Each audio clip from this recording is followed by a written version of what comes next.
I hope to good luck in the future. One of the questions that I have, though, is obstruction. And it's not really coming, it is from the president himself, but it's also from the Senate.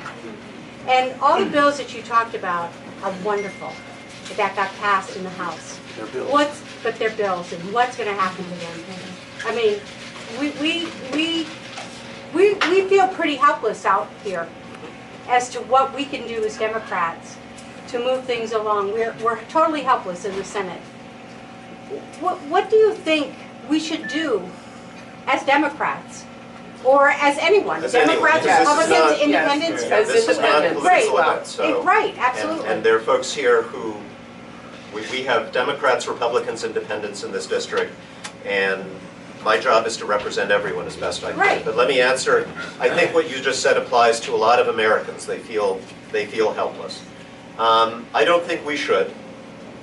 Politics is always hard. It's always been hard. This is not the first hard moment in our country's history. Those of us who are over 20, 25, you know, if we're honest, we remember much tougher moments. And for perspective, I study history because I need to be reminded that 1968 was pretty bad. We had Dr. King and Bobby Kennedy gunned down. We had cities across this country and in our state burning to the ground. We had thousands of young Americans dying in Vietnam. This is not as bad as that. And I think we are responding as a country pretty well to the challenges that we face. Thank you, young person, for applauding that. Number two, I think there is a positive difference that you strive to make, but there's also blocking power that you have in the Congress. You can stop bad things from happening. And for example, you know, if the election had gone differently in 2018, one thing that would have happened, Obamacare, the Affordable Care Act would have been repealed because Senator McCain is no longer with us to be casting that deciding vote that he cast in 2017. There would be very significant cuts to Medicaid and Medicare by now because those were the budgets that they were laying out, and an electoral mandate was what they needed to be able to carry forth with that agenda. We would not have had a government shutdown over building a wall. They just would have built the wall, right? And by the way, this is a bit of an aside, but in the category of things that make me upset, some things are kind of cosmic importance, some things are small but symbolic. The fact that we are now, as reported today, that we are using our armed forces to paint the wall. I mean, the existing fencing that's there, we're sending hundreds of young men in our armed forces to spend a month just painting. What color? White.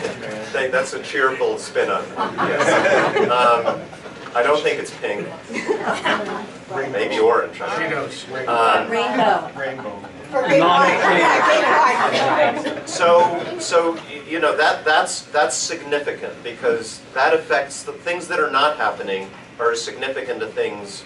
Bad things that are not happening. So obstruction leads to obstruction. Bad things not happening are as important to good things as good things not happening. Now, positive power. There is legislation we are passing in the House that will not pass the Senate. I'm always honest about that. I'm not going to spin you with, oh, we did this great thing when I know it's not going to pass the Senate.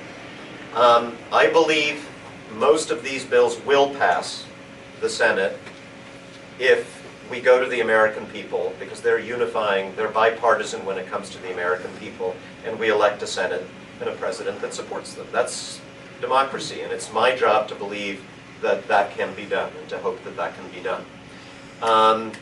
Bills like H.R. 1, the first bill we passed, campaign finance reform, ethics reform, getting corrupt dark money out of our politics, voting rights.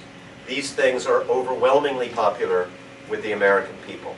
There is no way that Senator McConnell is going to let most of them through. That's right. But that doesn't mean that it's not going to happen eventually. Every good thing that we've achieved in our country's history has taken time. Think of civil rights legislation. Think about New Deal legislation, Medicare, Medicaid. Think about almost everything we've done that's worthwhile. It takes a period of years, usually several elections. If we are right I think the American people will be with us. And then finally, there are things that can get done. I still believe infrastructure can get done. Maybe not a $2 trillion bill if the president is not willing to work with us. Although who knows, just because he kicked Chuck and Nancy out of his office once doesn't mean that 2 weeks later, you just don't know. But if he doesn't do it, so I'll tell you, there's some things we just have to pass. We have to pass appropriations bills to fund the government. And we will. There will be drama, but we will pass them. And there's a lot of good, constructive legislation that we can attach to those bills. We have to do what's known as a surface transportation bill, because it has to be reauthorized this year or next year. I'd like to do it with the president's support, because it can be a bigger bill. If not, we still have to do it. I have the commitment of my leadership to do something for Gateway in that bill. Oh, great. So that's, good news, Okay. bad news, but there's some good news there. Yeah, thanks. Just to follow that up, this is not a question, it's a suggestion. I mean, you just rattled off a number of very positive bills. I'm pretty much a student of what's happening, with current events, and there's a couple of those that I hadn't even heard of. So if I can make a suggestion to you, is to take it back to the leadership and spend a little bit of time trying to promote that. If it has the popularity of the American population, and the only way to put pressure on the Senate is to let people know that these bills are sitting in Mitch McConnell's inbox. We're doing it. Like yesterday, You're not doing it that effectively before yet. I got on the train, we went out in front of the Capitol building, a bunch of us freshmen, only freshman members, and we did a press conference on H.R. 1, the bill that I just described. And what I said in that press conference was, I know Mitch McConnell is against campaign finance reform. I disagree with him on that. I'm not surprised that he's blocking that. But for goodness sakes, blocking election security, which is also part of that bill, we have legislation as part of that package that will enable the federal government to help the states, including New Jersey, sorry, I should turn around from time to time, that will help the states secure our voting machinery against hacking. Who can be against that? Who can be against that? And it's bipartisan. It's bipartisan in both the House and the Senate. And so we are putting a lot of pressure on him. The problem is, and this gets back to the dichotomy I mentioned at the beginning, it's not front page news when the House passes a bill that people like if the Senate is not going to take it up. Whereas, the daily assault on our senses and our values is big news. And we can complain about that. We can say we can't let that be a distraction. We can call a press conference every day on the constructive, middle-of-the-road healthcare legislation that we're passing. It's just not going to be interesting enough to the media as this other stuff. And I think at a certain point you have to just accept that that's the reality that we live in and do our best to get attention for the good stuff we're doing, but also confront what is inevitably going to rise to the top of the news. I don't see hands there, okay. Yeah, I just also want to bring to your attention that it's also the 80th anniversary of the St. Louis coming to our shores with hundreds of refugees from Nazi Germany that were turned away, which, leads to my question of, I know the House has passed a bill on protecting DACA and others again, which will also be blocked in the Senate. I mean, certainly, I know this is not a campaign event, but you can't call this Congress and do nothing in Congress, for sure. I mean, you can say that about the Senate, but certainly not the House. Yeah.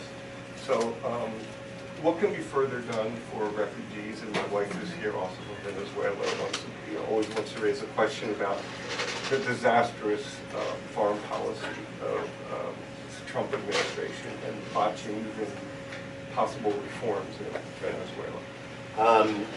Thank you for reminding us of the anniversary. I actually tweeted that this morning. Okay, maybe that's where it's on. So yeah, isn't it interesting? Today is both the anniversary of the day we turned back the MS St. Louis, the ship that was carrying Jewish refugees from Nazi Germany in 1939, and it tried to land in Florida, and Cordell Hull, the U.S. Secretary of State at the time, went to Franklin Roosevelt and said, don't let that ship in. And they just went around, and eventually they went back to Europe, and Great Britain took some of them, and those passengers were saved. Others were taken by Belgium and France, and then Hitler invaded Belgium and France. So many of those poor people ended up in the death camps. Our system of asylum, the whole idea that people fleeing from persecution, repression, war, have a right not to gain asylum, but to ask for it. They're not illegal. They're not illegal. That whole idea comes from this shameful experience of turning back refugees from Hitler's Germany. And the decision that not just we made, but we urged others around the world to make, never to let that happen again. And out of that, we got the Refugee Convention and laws that are on the books of the United States that say, if you come to our borders, to our shores, and you say, don't send me home, I will be killed or tortured, we have to hear you out. And that is, of course, that idea is under attack today because of the situation on the border and because of how some people have exploited it to create divisions and fear in our society. And we do have a crisis at the border. Actually, it is a humanitarian crisis at this point because people are running, fleeing from horrible conditions in Central American countries. And we don't have to let all of them in, but we do have a responsibility to hear them out. And it doesn't hurt us to hear them out. This is a big, bold, generous, wealthy country. We have absorbed so many refugees over the years, and they've made the country stronger. There are whole parts of America, rural areas in particular, that are being revitalized by refugee communities because these people work so damn hard. It's so hard just to come here. You have to be, if you're a refugee, this is not asylum seekers at the border. If you're a refugee, about 18 months is the average amount of time that we vet you, that we investigate you before we let you in to this country. And so just having the courage to leave your home and to come to a place where if you're an adult, you will probably never achieve the status that you had at home, just so your children can be safe. That takes extraordinary courage and character. And then to go through that, these are great people. And we've got to preserve that system. Yeah.